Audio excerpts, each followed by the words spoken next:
বুবলিকে এখন থেকে ময়না বলে ডাকবেন সঙ্গীত শিল্পী কুনাল। হঠাৎ করে এমন মন্তব্য করার কারণ কি ছিল?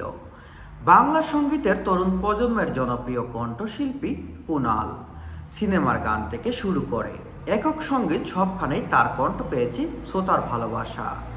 সম্প্রতি প্রকাশিত হয়েছে তার নতুন গান ময়না, যা এরই মধ্যে শ্রোতাদের মধ্যে নতুন তুলনা সাড়া ফেলেছে।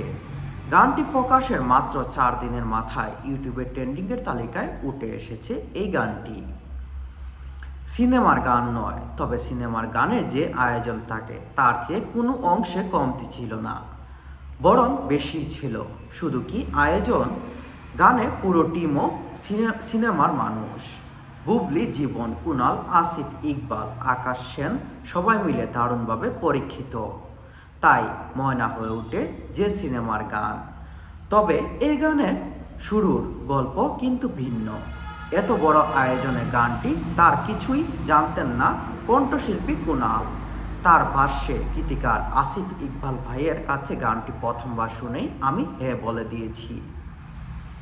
তখন জানতাম না ভিডিওতে কাকে নেওয়া হবে, কিভাবে শ্যুট হবে, গানটি প্রচারের পরিকল্পনা কি।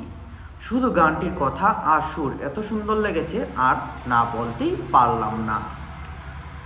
গানটির আরেকটি বিশেষ দিক হলো এরই মধ্যে প্রথমবারের মতো কোনো মিউজিক ভিডিওতে মডেল হয়েছেন অভিনেত্রী শবনম বুবলি।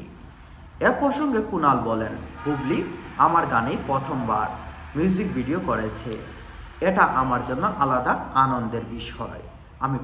আমি পর্দার পেছনের মানুষ, কণ্ঠ দেই, কিন্তু একজন অভিনেত্রী যদি সেই গানকে পর্দায় প্রাণবন্তভাবে ফুটিয়ে তুলতে পারে, সেটা গায়কের জন্য ভীষণ আনন্দের।